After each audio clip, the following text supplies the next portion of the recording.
السلام علیکہ یا سیدی یا رسول اللہ وعلا آلکہ و اصحابکہ یا سیدی یا حبیب اللہ۔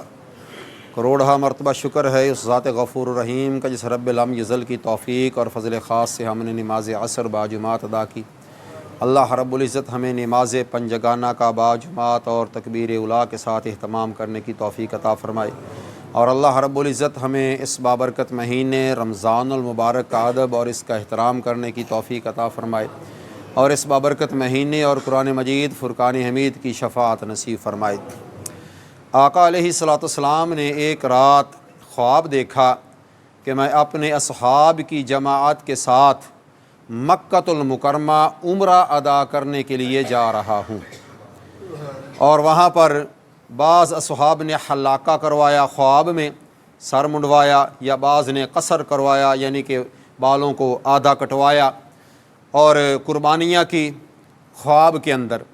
تو آقا علیہ السلام جب بیدار ہوئے تو آپ نے یہ خواب صحابہ اکرام کو سنایا۔ صحابہ اکرام نے بشارت دی، ایک دوسرے کو خوشخبریاں دی ایک دوسرے کو کہ خواب جو نبی کو آتا ہے نا وہ اللہ تعالیٰ کی طرف سے وحی ہوتی ہے۔ تو آن قریب ہم تمام اصحاب آقا علیہ السلام کے ساتھ عمرہ ادا کرنے کے لیے جائیں گے، اس لیے کہ خواب آ چکا تھا، اب خواب تو سچ ہونا تھا۔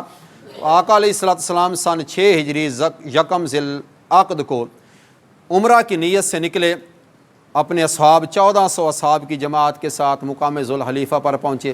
وہاں پر جا کے آقا علیہ السلام نے 2 رکعت نماز نفل پڑھی اور عمرہ کی نیت سے احرام باندھا، تو آگے سفر شروع کر دیا۔ بعض اصحاب نے مقام جحفہ پہ جا کے احرام باندھا۔ جب آپ اصحاب کی جماعت کے ساتھ مکہ کی طرف جا رہے تھے نا، تو مکہ والوں کو بھی اطلاع پہنچ گئی کہ محمد مصطفیٰ صلی اللہ علیہ وسلم جو ہے نا وہ جنگ کے ارادے سے آ رہے ہیں اور ان کی لڑائی کی نیت ہے، حالانکہ آقا علیہ السلام کی لڑائی کی نیت بالکل نہیں تھی، اور انہوں نے 2-3 دفعہ رستے میں آقا علیہ السلام نے ان کی طرف پیغام بھی بھیجا کہ ہم لڑائی کی نیت سے نہیں آ رہے، ہم عمرہ کی نیت سے آ رہے ہیں، تو آپ ہمیں عمرہ کر لینے دیں، یہ اللہ تعالیٰ کا گھر ہے تو ہم کسی کو کچھ نہیں کہیں گے، مگر انہوں نے ماننے سے انکار کر دیا۔ تو انہوں نے پھر اپنی طرف سے ایک سفیر بھیجا عروہ بن مسعود کو کہ آپ جائیں اور جا کے پورے معاملے کی تحقیق کر کے آئیں کہ وہ کس نیت سے آ رہے ہیں مکۃ المکرمہ میں۔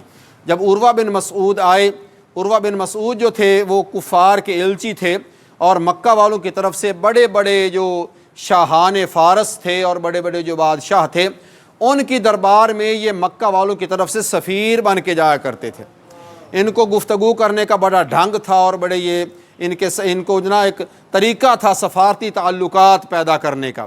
آقا علیہ السلام کے پاس عروہ بن مسعود آ گئے، گفتگو ہوئی، گفتگو میں بڑی لمبی بحث ہوئی، مختلف اصحاب کے ساتھ ان کی طویل داستان ہے جو گفتگو ہوئی ہے۔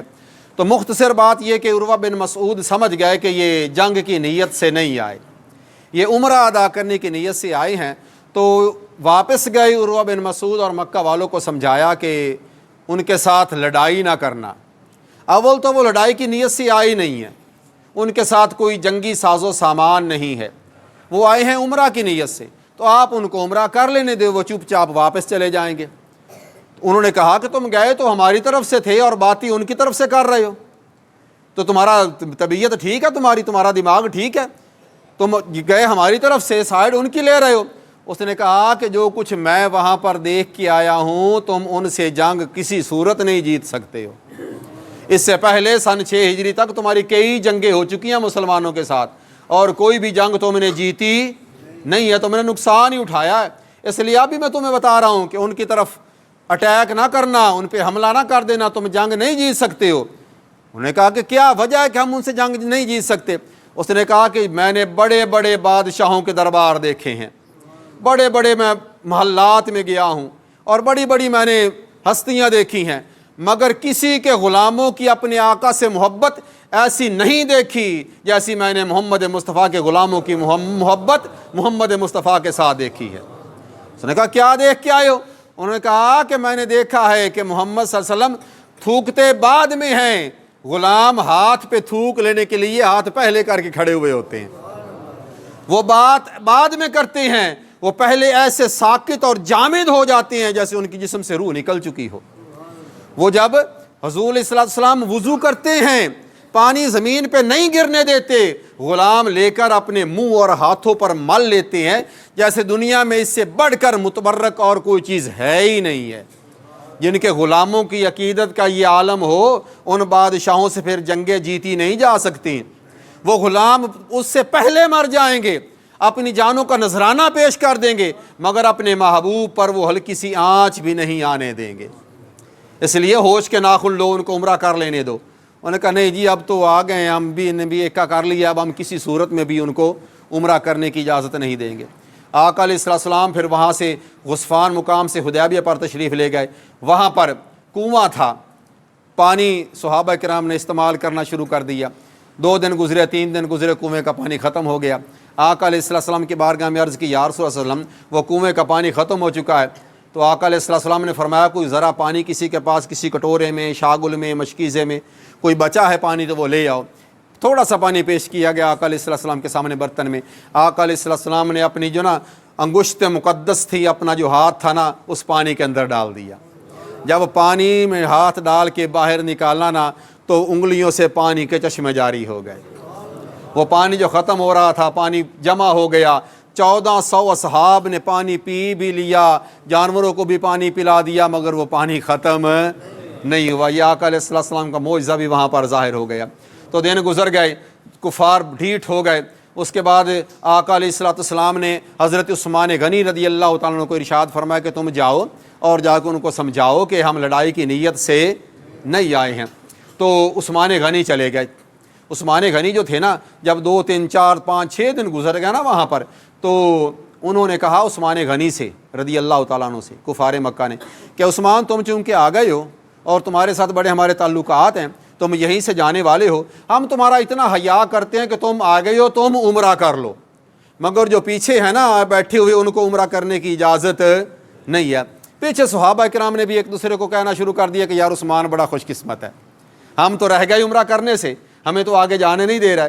حضور علیہ السلام ہی پتہ نہیں کس حکمت عملی کے تحت خاموش ہیں، تو وہ تو خوش نصیب ہے جو چلے گئے اور عمرہ کر لیا۔